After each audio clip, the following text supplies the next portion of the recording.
بسم الله الرحمن الرحيم وأن هذا صراطي مستقيما فاتبعوه ولا تتبعوا السبل فتفرق بكم عن سبيله وقال رسول الله صلى الله عليه وسلم أوصيكم بتقوى الله والسمع والطاعة وإن عبد حبشي فإنه من يعش منكم بعدي فسيرى اختلافا كثيرا فعليكم بسنتي وسنة الخلفاء الراشدين المهديين تمسكوا بها وعضوا عليها بالنواجذ وإياكم ومحدثات الأمور فإن كل بدعة ضلالة رواه أبو داود والترمذي. وقال الله عز وجل في شان حبيبه مخبرا وآمرا إن الله وملائكته يصلون على النبي يا أيها الذين آمنوا صلوا عليه وسلموا تسليما صلى الله على سيدنا ومولانا محمد وعلى آله وأصحابه وسلم.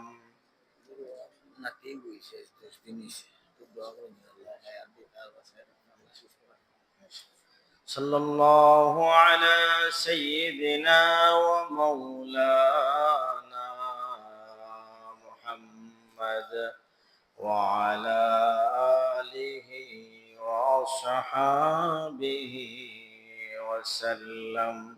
لا إله إلا الله لا إله إلا الله لا إله إلا الله لا إله إلا الله محمد رسول الله. سبحانك لا علم لنا إلا ما علمتنا إنك أنت العليم الحكيم. الحمد لله মহান রব্বুল আলামিনের অসংখ্য গণিত শুকরিয়া। মহান রব্বুল আলামিন আমাদেরকে আজ জুমআবার দিন মসজিদে আসার তৌফিক দান করেছেন সালাতুল জুমআ আদায়ের জন্য। তাই আমরা আল্লাহ পাক রব্বুল আলামিনের দরবারে শুকরিয়া আদায় করি আলহামদুলিল্লাহ। মুহতারাম হাজিরিন, আল্লাহ পাক রব্বুল আলামিন মানব জাতির জন্য যুগে যুগে নবী রাসূল প্রেরণ করেছেন, পাঠিয়েছেন এবং সর্বশেষ নবী হযরত মুহাম্মদুর রাসূলুল্লাহ সাল্লাল্লাহু আলাইহি ওয়াসাল্লামের মাধ্যমে এই দ্বীনকে পরিপূর্ণ করেছেন। আমাদের নবী শেষ নবী, আমাদের নবীর পরে এই দরাতে নবুয়তি নিয়ে, নবুয়ত এবং রিসালাতের জিম্মাদারি নিয়ে আর কেউ আসবেন না। আমাদের নবীর মাধ্যমে নবুয়ত এবং রিসালাতের সমাপ্তি ঘটেছে। এজন্য উনি খাতামুন নবিয়্যিন, সাইয়্যিদুল মুরসালিন। এবং এই কোরআনকে এই মানব জাতির জন্য চিরন্তন মানদণ্ড হিসাবে আল্লাহ পাক রব্বুল আলামিন ঘোষণা করে দিয়েছেন। আল্লাহ বলেছেন, আল ইয়াউমা আকমালতু লাকুম দীনাকুম ওয়া আতমামতু আলাইকুম নি'মাতি। যে আজকে আমি তোমাদের দ্বীনকে পরিপূর্ণ করে দিলাম, ওয়ারাদিতু লাকুমুল ইসলাম দীনা, এবং দ্বীন হিসাবে আমি ইসলামের উপরে সন্তুষ্ট হইলাম। তো মুহতারাম হাজিরিন, ইতিহাস সাক্ষী, যুগে যুগে যখনই এই উম্মত দ্বীন থেকে সরে গেছে, ইসলাম থেকে সরে গেছে, দ্বীন থেকে মুখ ফিরিয়ে নিয়েছে, ইসলাম থেকে মুখ ফিরিয়ে নিয়েছে, ইসলামী শিক্ষায় অনাগ্রহ দেখিয়েছে, তখন বিভিন্ন দল এসে এই মুসলিম সমাজকে, উম্মাহকে গ্রাস করেছে। গ্রাস করে তার আকীদা নষ্ট করে দিয়েছে, তার ঈমান নষ্ট করে দিয়েছে। কারণ যখনই দেখে কোনো ফিরাকে বাতিলা, ভ্রান্ত দল, যে মুসলমান তো এখন বেখবর, যে এরা এদের দ্বীন সম্পর্কে তেমন কোনো জানাশোনা নাই, তেমন কোনো কিছু জানে না, তখনই ফিরাকে বাতিলা, ভ্রান্ত দলের আগ্রাসন ঘটেছে মুসলমানদের উপরে। এবং এই আগ্রাসন দ্বারা এরা মুসলমানদের ঈমান আকীদাকে ছিনিয়ে নিয়ে গেছে। আর এখনো এদের এই মিশন জারি আছে। এখনো কি আছে? এদের মিশন জারি আছে। এরা ইসলামের নামে, কোরআনের নামে, হাদিসের নামে মানুষদেরকে ধোঁকা দিচ্ছে, আর ধোঁকা দিয়ে মানুষকে বিপদগামী করতেছে।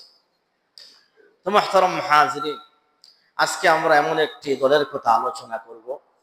এই দল আমরা হয়তো সবাই নাম জানি, চিনি, কেউ হয়তো নাম নাও জানতে পারি। এরকম একটা দল, যে দল মুসলমানের ঈমান বিধ্বংসী কথাবার্তা নিয়ে মাঠে নেমেছে। ইসলামের নাম দিয়ে ঈমান বিধ্বংসী কথাবার্তা নিয়ে কি করেছে? মাঠে নেমেছে। এমন একটি দলের নাম হলো হিজবুত তাওহীদ। হয়তো আপনারা শুনবেন যে হিজবুত তাওহীদ এমন একটি দল, যে দল মুসলমানদের ঈমান আকীদাকে নষ্ট করে দিচ্ছে, মুসলমানদেরকে ঈমান থেকে দূরে সরিয়ে দিচ্ছে। শুধু মুসলমান পুরুষ নয়, নারীদেরকেও পর্যন্ত তারা তাদের অনুষ্ঠানে বেপরদাহীনভাবে অংশগ্রহণ করে এদেরকে ঈমান থেকে বিচ্ছিন্ন করে দিচ্ছে, এদের ঈমানকে নষ্ট করে দিচ্ছে। তো মুহতারাম হাজিরিন, আপনারা যারা জানেন, এদের সম্পর্কে জানেন, তো জানেন এরা কি কথা বলে। এরা অনলাইনে অফলাইনে কাজ করতেছে। অনলাইনে তো কাজ করতেছে বিভিন্ন মিডিয়ার মাধ্যমে, আর অফলাইনে বিভিন্ন সেমিনার, বিভিন্ন এই জলসা, এগুলা করে এদের এই মতবাদের প্রকাশ করতেছে। তো যুগে যুগে এইরকম ফিরাকে বাতিলা, ভ্রান্ত দল বের হয়, আর বের হয়ে সরল মনা মুসলমানদের ঈমান এবং আকীদাকে নষ্ট করে দেয়। মুহতারাম হাজিরিন, আকীদা এমন একটা বিষয়, এমন একটা জিনিস, আমরা তো উলামায়ে কেরামরা আকীদার ব্যাপারে আপনাদেরকে প্রায় সময় বোঝাই যে আকীদা ঠিক রাখতে হবে। আকীদা যদি ঠিক না রাখা যায়, তাহলে আমলে কোনো কাজ হবে না। আমল দ্বারা কাজ করে ফলাফল পাইতে হইলে আকীদাকে আগে ঠিক করতে হবে। অনেকে মনে করে আকীদা আবার কি? সবাই তো কোরআনের কথা বলে, সবাই তো হাদিসের কথা বলে। আরে কোরআন এবং হাদিসকে তো এটা একটা নমুনা হিসাবে ব্যবহার করে। আসলে এদের মধ্যে কোনো কোরআন এবং হাদিসের কোনো কিছুই নাই। এজন্য আগে আকীদা ঠিক করা, পরে আমল করা। আকীদা ঠিক না করে আমল করলে মোটেই আমল কাজে আসবে না। কোনো নামাজও কাজে আসবে না, রোজাও কাজে আসবে না, হজও কাজে আসবে না, কোনো আমল কাজে আসবে না। সহজভাবে একটা উদাহরণ দিই, আপনারা সহজভাবে বুঝে নেবেন। গর্তের ভিতরে ইঁদুর রেখে গর্তের উপর লেপলে কাজ হয় না। কাজ হয়? যে কোনো দিক দিয়ে আবার সে গর্ত করে আপনার ঘরকে নষ্ট করবে। প্রথমে আপনার কাজ হবে এই ইঁদুরকে গর্ত থেকে বের করা, এই গর্ত থেকে বের করে দেওয়া। এরপরে আপনি কি করবেন? আপনার ঘর লেপে সুন্দর করবেন। আর যদি ঘরের ছিদ্রের ভিতরে, গর্তের ভিতরে ইঁদুর রেখে আপনি যতই প্রলেপ দেন, কাজ হবে না। এই ইঁদুর এদিকে আবার গর্ত করে সে তার যে আপনার ঘরের মালামাল চুরি করার যে কাজ, এটা সে করেই নেবে। এজন্য আকীদা ঠিক না করে আমল করা, যেমন গর্তের ভিতরে ইঁদুর রেখে গর্তের উপরে প্রলেপ দেওয়া, লেপা দেওয়া, এটা কোনো কাজ হবে না। তো মুহতারাম হাজির, এই হিজবুত তাওহীদ একটা দল যারা ইমান বিধ্বংসী কথা নিয়ে মাঠে নেমেছে, যাদের মধ্যে এদের পোশাক আশাক সিরত সুরতের মধ্যে ইসলামের গন্ধ মাত্র নাই, ইসলামের গন্ধ মাত্র নাই, এদের পোশাক আশাক সিরতের মধ্যে ইসলামের কোনো গন্ধও নাই এদের মধ্যে। আর এরা ইসলামকে পুঁজি করে ইসলামের কিছু কথাবার্তা বলে সরলমনা মানুষদেরকে ধোঁকা দিচ্ছে আর ইমান হারা করতেছে। মুহতারাম হাজিরিন, এদের ব্যাপারে জেনে নেওয়া দরকার। এরা কারা? এরা কোথা থেকে আসলো? এদের গোড়া কোথা থেকে শুরু হয়েছে? এদের উদ্ভব কিভাবে ঘটলো? এটা আমাদের জেনে নেওয়া অত্যন্ত জরুরি। তো মুহতারাম হাজিরিন, এই হিজবুত তাওহীদ একটা দল, এরা মুসলমানদের ইমান আমল হরণকারী সর্বগ্রাসী একটা দল। ইমান আমল হরণকারী সর্বগ্রাসী ফিতনার একটি সংগঠনের নাম হলো হিজবুত তাওহীদ। কত সুন্দর নাম, হিজবুত তাওহীদ মানে একত্ববাদের দল। একত্ববাদের কি? হিজবুত তাওহীদ নাম কিন্তু অনেক চমৎকার, কিন্তু ভিতরে ইসলাম বিধ্বংসী সমস্ত কাজ ভিতরে। তো মুহতারাম হাজিরিন, এরা কিন্তু একেবারে নতুন কোনো সংগঠন নয়, এদের জন্ম হয়েছে 1995 সালে। প্রায় 30 বছরের কাছাকাছি হয়ে যাইতেছে এদের জন্মের। 1995 সালে 16ই ফেব্রুয়ারি এদের জন্ম হয়েছে। এই সংগঠনটির জন্মদাতা প্রতিষ্ঠাতা মোহাম্মদ বায়েজিদ খান পন্নী। এই লোকটা কোনো আলিমও না, জেনারেল শিক্ষায় শিক্ষিত, কিন্তু কোনো আলিম না। এই লোকটা এই হিজবুত তাওহীদ এই দলের প্রতিষ্ঠা করেছে। এদের কাজ কিন্তু খুব জোরে সোরে চলতেছে। যারা অনলাইনে হয়তো মোবাইল টোবাইল দেখেন, এরা হয়তো বলতে পারবে, যারা ইসলামী মাইন্ড নিয়ে থাকেন এরা হয়তো বলতে পারবে। এরা খুব কাজ করতেছে, এরা দেশের মধ্যে বিভিন্ন জায়গায় সভা সেমিনার এগুলা করতেছে, মহিলা পুরুষদেরকে একসাথে করে পর্দাহীন ভাবে একসাথে করে কাজ করতেছে। তো 1995 সালে বায়েজিদ খান পন্নী, এই লোকটা টাঙ্গাইল জেলার সদর থানার করটিয়া গ্রামের বাসিন্দা। এই লোকটা প্রথমে এই সংগঠনটি কি করে প্রতিষ্ঠা করে এবং 2012 সালে সে ইন্তেকাল করে। 2012 সালে সে মারা গেছে। সে মারা যাওয়ার পর তার মেয়ের জামাই এই হিজবুত তাওহীদ সংগঠনটির হাল ধরেছে। পরবর্তী ওই শ্বশুরের খলিফা হিসাবে প্রতিনিধি হিসাবে তার মেয়ের জামাই, তার নাম হলো এই মোহাম্মদ সেলিম। সেও কোনো আলিম না, দাড়ি মুখের মধ্যে এক ছাও নাই, সে কোনো আলিম না। ওই লোকটা বর্তমানে এই সংগঠনটির কি ধরেছে? হাল ধরেছে এবং দীর্ঘ 24-এর উপরে প্রায় 30-এর কাছাকাছি সময় ধরে এদের কাজ চালিয়ে যাইতেছে এরা। তাহলে আমরা কি বুঝলাম? যে এই দলের প্রতিষ্ঠাতা বায়েজিদ খান পন্নী 1995 সালে এই সংগঠনটি হিজবুত তাওহীদের প্রতিষ্ঠা করেছে, আর বর্তমানে তার মেয়ের জামাতা এই দলটির বর্তমান আমির। তো মুহতারাম হাজিরিন, এখন আমরা সে কোন ধরনের মানুষ ছিল, তার শিক্ষা দীক্ষা কেমন ছিল সংক্ষেপে জেনে নেওয়া দরকার। তার শিক্ষা হলো, সে কলিকাতা বিশ্ববিদ্যালয় থেকে, তখনকার সময়ে ব্রিটিশ আমলে কলিকাতা যখন ইংরেজদের শাসনের প্রায় এরকম আর কি অবস্থায়, যে কলিকাতা বিশ্ববিদ্যালয়ে থেকে সে মেট্রিক, বর্তমানে এসএসসি বলা হয়, মেট্রিক এসএসসি পরীক্ষা সে কি করে, সে পরীক্ষা দিয়ে এসএসসি পাশ করে কলিকাতা বিশ্ববিদ্যালয় থেকে। এরপরে সে উচ্চ মাধ্যমিক শিক্ষা সমাপ্ত করেছে। কলেজে ভর্তি হয়ে উচ্চ মাধ্যমিক সে পড়াশোনা কি করেছে? সমাপ্ত করেছে। মোটামুটি তার পড়াশোনা এই পর্যন্ত, উচ্চ মাধ্যমিক পর্যন্ত পড়াশোনা করার পর সে তার জীবনে কি করবে, সে তার জীবনে কি করবে, কারণ কোনো চাকরি বাকরিও হয় নাই, এজন্য তার জীবনে দুইটা জিনিসকে সে বেছে নিয়েছে এই বায়েজিদ খান পন্নী। একটা হলো শিকার, আর আরেকটা হলো হোমিওপ্যাথিক চিকিৎসা। আমি খুব সংক্ষেপে বলতেছি। তো একটা হলো শিকার করা, আরেকটা হলো কি হোমিওপ্যাথিক চিকিৎসা। শিকার করত, বন্দুক নিয়ে বিভিন্ন বনে জঙ্গলে ঘোরাঘুরি করত, শিকার করত, এবং শিকারের ব্যাপারে সে একটা বইও লিখেছে শিকারের উপরে। এই বইয়ের নাম দিয়েছে সে বাঘ বন বন্দুক। বাঘ বন বন্দুক, যেহেতু সে জঙ্গলে জঙ্গলে ঘুরতো, এই জন্য বাঘের সাথে দেখা হইতো, এই জন্য বইটার নাম কি দিয়েছে, বাঘ বন বন্দুক। এই নামে সে একটা বই লিখেছে। তো তার পেশা ছিল, নেশা ছিল শিকার করা।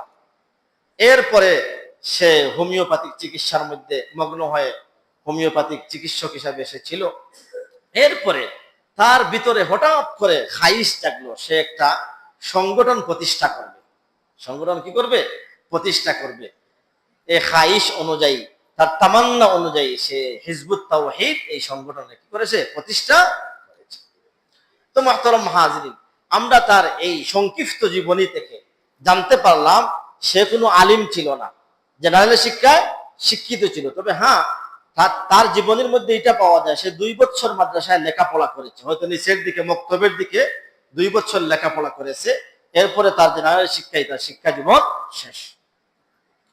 এরপরে সে এই হিজবুত তাওহীদ নামীয় এই সংগঠনটি সে 1995 সালে সে প্রতিষ্ঠা করে এই ঢাকার বনানীর গুদুলি 4th তলায় এই 1 নম্বর যে সেমিনারটা সে সাজিয়েছিল এই সংগঠনটি প্রতিষ্ঠা করার জন্য, এই সেমিনারের নাম দিয়েছিল প্রথম মুজিজা বার্ষিকী।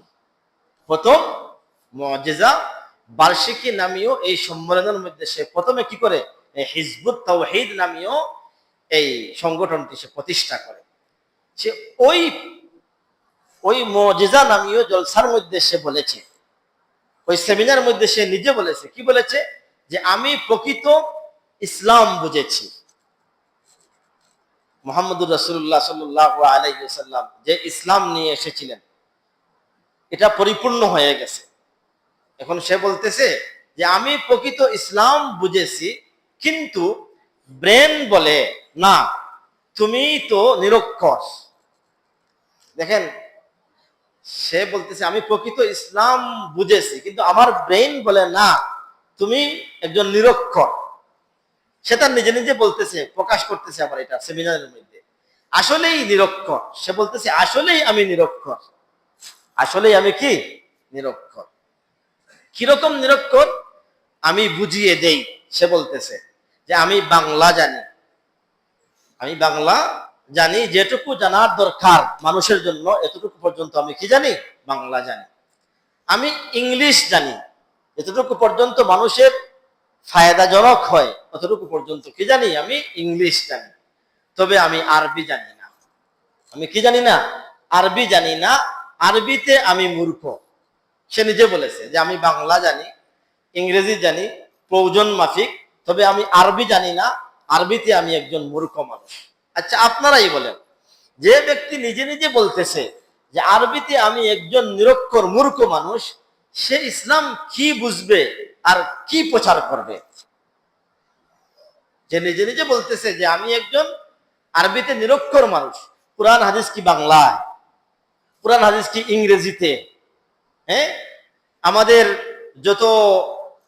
যারা সলফ ছিলেন, আমাদের যারা আকাবির ছিলেন, আমাদের যারা আইম্মায়ে কেরাম ছিলেন, ইমাম আবু হানিফা বলেন, ইমাম শাফিঈ বলেন, ইমাম আহমদ ইবনে হাম্বল বলেন, ইমাম মালিক রাহিমাহুল্লাহ বলেন, ইমাম বুখারী রহমতুল্লাহ আলাইহি, ইমাম মুসলিম রহমতুল্লাহ আলাইহি, ইমাম আবু দাউদ রহমতুল্লাহ আলাইহি, ইমাম তিরমিজি রহমতুল্লাহ আলাইহি, ইমাম নাসাঈ রহমতুল্লাহ আলাইহি, এরা যে কিতাবগুলা লিখে গেছেন এগুলা কি সব ইংরেজিতে অথবা বাংলায়?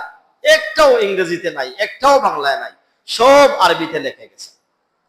এই যে সিহা সিত্তার যে কিতাবগুলা সবগুলা কি আরবিতে। বুখারী শরীফও আরবি, তিরমিজি শরীফও আরবি, মুসলিম শরীফও আরবি, সব সিহা সিত্তার কিতাব আরবি। কোরআন ও আরবি। সমস্ত হাদিসের কিতাব তো আর বললাম, এগুলার ছাড়াও মুসান্নাফে ইবনে আবি শাইবা, মুসনাদে আহমদ, যত হাদিসের কিতাব আছে সবগুলাই আরবি। একজন ব্যক্তি সে নিজের মুখে বলল যে আমি আমি আরবি জানি না, আরবিতে আমি মূর্খ, নিরক্ষর, তাহলে এই ব্যক্তি ইসলাম বুঝলো কি আর প্রচার করবে কি? এই ব্যক্তি ইসলাম বুঝলো কি আর বুঝবে কি আর প্রচার করবে কি? এটা বলতে আর অনুমান করতে আর অনুধাবন করতে খুব চিন্তা ফিকির করতে হয় না? খুব চিন্তা ফিকির করতে হয় না। স্বাভাবিক যে কোনো মানুষ বলে দিতে পারবে যে ব্যক্তি আরবি বুঝে না, আরবি জানে না, সে কোরআন কি আর বুঝবে, হাদিস কি আর বুঝবে? সে বিভিন্ন আরবি কিতাবাদি, বিভিন্ন মাসলা মাসাইলের কিতাবাদি সে আরবিতে লেখা, এগুলো কি জানবে? এই হলো তার লেখাপড়ার অবস্থা। এবং সে বলতেছে যে আমি একজন কি ধর্ম প্রচারক, এবং আমি একজন ইমাম, যুগের ইমাম, আমি বর্তমান যুগের একজন ইমাম। ইমাম কাকে বলে? যে ইমাম উনি যিনি ধর্মীয় বিষয়ে সব কিছুর দিক নির্দেশনা এবং সমাধান দেন। ধর্মীয় বিষয়ে সবকিছুর দিক নির্দেশনা এবং কি দেন? সমাধান দেন। উনি ইমাম হন, উনি আমিরুল মুসলিমিন, আমিরুল মুমিনিন হন। যার কাছে শরীয়তের কোনো জ্ঞান নাই, কোরআনের কোনো জ্ঞান নাই, হাদিসের কোনো জ্ঞান নাই, সে আবার নিজেকে ইমাম দাবি করা, এটা তো নিজেই নিরক্ষর, মূর্খ বলে আবার ইমাম দাবি করা, এটা তো হাস্যকর বিষয়, হাস্যকর বিষয়। তো মুহতারাম হাজিরিন, এখন কথা হলো, সে এই হিজবুত তাওহীদ এই সংগঠন কেন প্রতিষ্ঠা করলো? এই সংগঠন প্রতিষ্ঠা করার একটা আগ্রহ, এই আগ্রহ কোথা থেকে তার জন্মিল, এটারও একটা কি আছে, একটা ইতিহাস আছে। সে যখন কলিকাতা ভার্সিটিতে যখন সে পড়ে, তখন সেখানকার একজন ব্যক্তি, ভারতীয় উপমহাদেশের একজন খুব বড় জ্ঞানী ব্যক্তি, ওই ব্যক্তির নাম ছিল এনায়েতুল্লাহ খান মাশরিকি।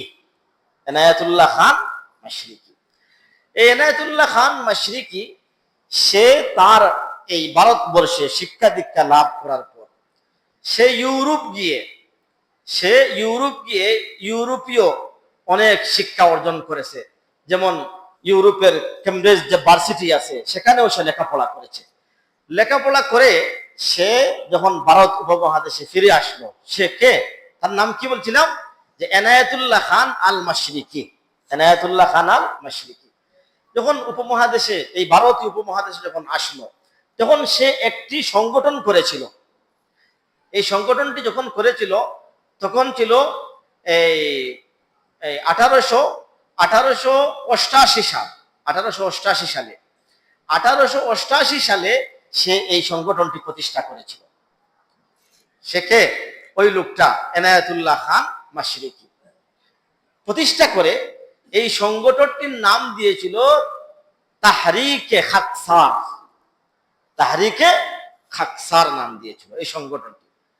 এবং এই সংগঠনটি তাহরিকে খাকসার নাম দিয়ে তার কিছু মতবাদ এগুলা মানুষের ভিতরে দাওয়াত দিতে আরম্ভ করলো। এই এনায়েতুল্লাহ খান মাশরিকি নামীয় এই লোকটা, তার এই দাওয়াতে, এবং লোকটা খুব জ্ঞানীও ছিল, কথাবার্তাও খুব সুন্দর করে গুছাইয়া বলতে পারত, যেহেতু শিক্ষা দীক্ষা ছিল। তার এই দাওয়াত এবং তাহরিকে খাকসারের মাধ্যমে বিপুল সংখ্যক মানুষ তার এই সংগঠনে যোগ দিতে আরম্ভ করল। যোগ দিতে দিতে প্রায় 40,000-এর উপরে মানুষ হয়ে গেছে তার এই তাহরিকে খাকসারের সংগঠনের ভিতরে। পরবর্তীতে যখন ভারতের তখনকার উলামায়ে কেরামরা, বিশিষ্ট উলামায়ে কেরামরা, হযরত মাওলানা মুফতি কিফায়াতুল্লাহ রহমতুল্লাহি আলাইহি, আশরাফ আলী থানভী রহমতুল্লাহি আলাইহি মতো বড় বড় উলামায়ে কেরামরা যখন দেখলেন সেই তাহরিকে খাকসারের মাধ্যমে মানুষদেরকে ধর্মান্তরিত করতেছে, সে আসলে ব্রিটিশের গোলাম হয়ে আসছে। ব্রিটিশের কি হয়ে আসছে? ইংরেজদের গোলাম হয়ে আসছে। কারণ সেখানে তো সব লেখাপড়া সেখানে করেছে, এজন্য ইংরেজদের এই মতবাদ গুলাকে সে কায়েম করার জন্য, প্রতিষ্ঠা করার জন্য সে এই মন মানসিকতা এবং চিন্তা চেতনা নিয়ে সে এই আন্দোলন শুরু করেছে। এই এনায়েতুল্লাহ খান মাশরিকি। এক পর্যায়ে যখন তার দল বাড়ি হইতে আরম্ভ করলো, তখন উলামায়ে কেরামরা 1888 সালে উলামায়ে কেরাম, তখনকার সময় উলামায়ে কেরামরা তাদের নাম নিলাম, মুফতি কিফায়াতুল্লাহ রহমতুল্লাহ আলাইহি, আশরাফ আলী থানভী রহমতুল্লাহ আলাইহির মতো বড় বড় উলামায়ে কেরাম, মুফতি মাহমুদ হাসান গাঙ্গুহি রহমতুল্লাহ আলাইহি, আল্লামা জুফর আহমদ ওসমানী রহমতুল্লাহ আলাইহি সহ সমস্ত উলামায়ে কেরামরা তার বিরুদ্ধে ফতোয়া জারি করলেন যে তার সংগঠনে যোগ দেওয়া যাবে না। কারণ এগুলা বিস্তারিত আলোচনা করতে গেলে অনেক সময়ের দরকার। তার কি কি আকীদা ছিল এগুলা বলার প্রয়োজন নাই, মানে ঈমান বিধ্বংসী আকীদা ছিল তার। তো বললেন উলামায়ে কেরামরা যে ব্যক্তি তার আকীদা গ্রহণ করবে তার ঈমান চলে যাবে, তার ঈমান থাকবে না। তার মধ্যে থেকে একটা আকীদা, সে বলতো যে খ্রিস্টানদের ধর্ম সঠিক এবং এরা জান্নাতি। খ্রিস্টানদের ধর্ম কি সঠিক এবং এরা জান্নাতি। তাহলে সহজে বোঝা যায় যে সে কার গোলাম ছিল, কাদের এজেন্ডা বাস্তবায়ন করার জন্য সে এই ভারতীয় উপমহাদেশে তাহরিকে খাকসার নামে আন্দোলন শুরু করেছিল যে খ্রিস্টানরা কি এরা জান্নাতি, এরা জান্নাতে যাবে। এই ধরনের আরো অনেক তার কুফরি আকীদা ছিল। উলামায়ে কেরামরা যখন বললেন যারা এই এনায়েতুল্লাহ মাশরিকিন এই সমস্ত মতবাদ গ্রহণ করবে তাদের ঈমান থাকবে না, ঈমান থাকবে না। এক পর্যায়ে যখন সে মারা গেল, মারা যাওয়ার পর আল্লাহ পাক রব্বুল আলামিনের মানসা তার এই আন্দোলন, তার এই সংগঠনকে আল্লাহ একবারে নিশ্চিহ্ন করে দিয়েছে। এখন বর্তমান উপমহাদেশে, এই ভারতীয় উপমহাদেশে তাহরিকে খাকসার নামীয় কোনো সংগঠন নাই। সে দাফন হওয়ার সাথে সাথে তার সংগঠনটাও কি হয়ে গেছে, দাফন হয়ে গেছে। আর এই আমাদের দেশের এই দুষ্টা গুমরাহ বায়েজিদ খান পন্নী, সে ছিল ওই আন্দোলনের একজন অগ্রসৈনিক।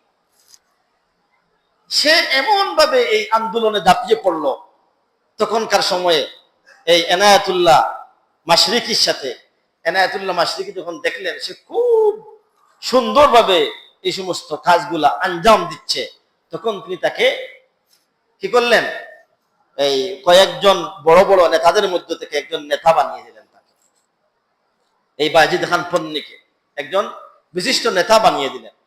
যখন এই দলের বিলুপ্ত হয়ে গেল তাহরিকে খাকসারে, তখন সে দেশে আসার পরে এই সমস্ত শিকার এবং চিকিৎসার পরে সে চিন্তা করলো আমি ওই দলের, ওই যে তাহরিকে খাকসার ছিল, এই দলের আদলে আমি একটা দল সংগঠন করব। সে এই মন মানসিকতা নিয়ে, এই চিন্তাধারা নিয়ে সে হিজবুত তাওহীদ সংগঠন সে কি করলো, শুরু করে দিল। মুহতারাম হাজির, এই যে শুরু করলো, শুরু করতে করতে এই পর্যন্ত বাংলাদেশের বিভিন্ন জেলায়, বিভিন্ন জায়গায় তাদের এই সমস্ত কার্যক্রম চলতেছে, তারা চালাইতেছে। বর্তমানে তো সে নাই, বায়েজিদ খান পন্নী তো সে নাই, সে তো 2012 সালে ইন্তেকাল করেছে। কিন্তু তার এই জামাতা সেলিম, মোহাম্মদ সেলিম, সে তার এই মিশন চালিয়ে যাইতেছে এবং মুসলমান নারী পুরুষদেরকে কৌশলে সে কি করতেছে, ঈমান বিধ্বংসী আকীদা দিয়ে ঈমানকে হরণ করতেছে। মুহতারাম হাজিরিন, আমরা যদি এদের আকীদা নিয়ে আলোচনা করি, আলোচনা করার দরকার যে এদের কি কি আকীদা। কারণ আমরা জানলাম তার জীবন বৃত্তান্ত কিছু, আমরা জানলাম তাদের আকীদা কি, এটা অবশ্যই জানতে হবে। কারণ রোগ না বুঝলে সঠিক ঔষধ খাওয়া যায় না। আগে রোগ বুঝতে হয় যে রোগটা কি, তখন ঔষধটা ঠিক মতো জায়গা মতো পড়ে। আর যদি রোগ না বুঝি তাহলে ঔষধও জায়গা মতো পড়বে না। এজন্য এদের রোগ কি কি এটা আমাদেরকে বুঝতে হবে। যে এই হিজবুত তাওহীদ, যে এই ভ্রান্ত সংগঠন, একটা যে ভ্রান্ত দল, এদের কি কি আকীদা রয়েছে, ঈমান বিধ্বংসী আকীদা রয়েছে। এর মধ্যে থেকে মুহতারাম হাজিরিন, একটা আকীদা হলো আল্লাহ তাআলাকে নিয়ে তাদের বিকৃত আকীদা, স্বয়ং আল্লাহকে নিয়ে, আল্লাহ পাক রব্বুল আলামিনকে নিয়ে এই হিজবুত তাওহীদ সংগঠনের কি বিকৃত আকীদা। কি আকীদা? যে তারা বলে যে আল্লাহ পাক রব্বুল আলামিন ইবলিসের সাথে তর্কে যুদ্ধে হেরে গেছেন। বলেন নাউজুবিল্লাহ। আল্লাহ পাক রব্বুল আলামিন ইবলিসের সাথে কি করেছেন, তর্ক যুদ্ধে, চ্যালেঞ্জে হেরে গিয়েছেন আল্লাহ পাক রব্বুল আলামিন। এবং এগুলো আমি মুখস্থ কথা বলতেছি না, তাদের এই সমস্ত কথা তাদের বই থেকে নেওয়া হয়েছে, তাদের লিখিত, যেমন তাদের লিখিত বই তাওহীদ জান্নাতের চাবি। তাওহীদ কি? জান্নাতের চাবি, 4 নম্বর খণ্ড। প্রিয় দেশবাসী একটা বই তাদের আছে, পৃষ্ঠা নম্বর 59। দাজ্জাল নামীয় একটা বই এদের আছে, আপনারা পারলে সংগ্রহ করবেন। দাজ্জাল নামীয় একটা বই এদের আছে, এই পৃষ্ঠা নম্বর 19।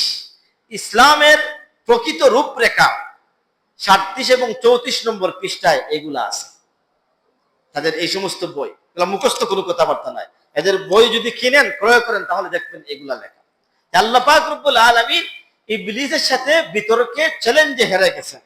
আল্লাহ ইবলিসও চ্যালেঞ্জ দিয়েছে, আর আল্লাহও চ্যালেঞ্জ দিয়েছিলেন, কিন্তু আল্লাহর চ্যালেঞ্জ টিকে নাই, ইবলিস চ্যালেঞ্জে জয়ী হয়ে গেছে। বলেন নাউযুবিল্লাহি মিন যালিক। মুহতারাম হাজিরিন, অথচ আল্লাহ পাক রব্বুল আলামিন বলেন কুলিল্লাহুম্মা মালিকাল মুলক তুতিল মুলকা মান তাশাউ ওয়া তানজিউল মুলকা মিম্মান তাশাউ ওয়া তুইজ্জু মান তাশাউ ওয়া তুযিল্লু মান তাশাউ বিয়াদিকাল খায়র ইন্নাকা আলা কুল্লি শাইইন কাদির।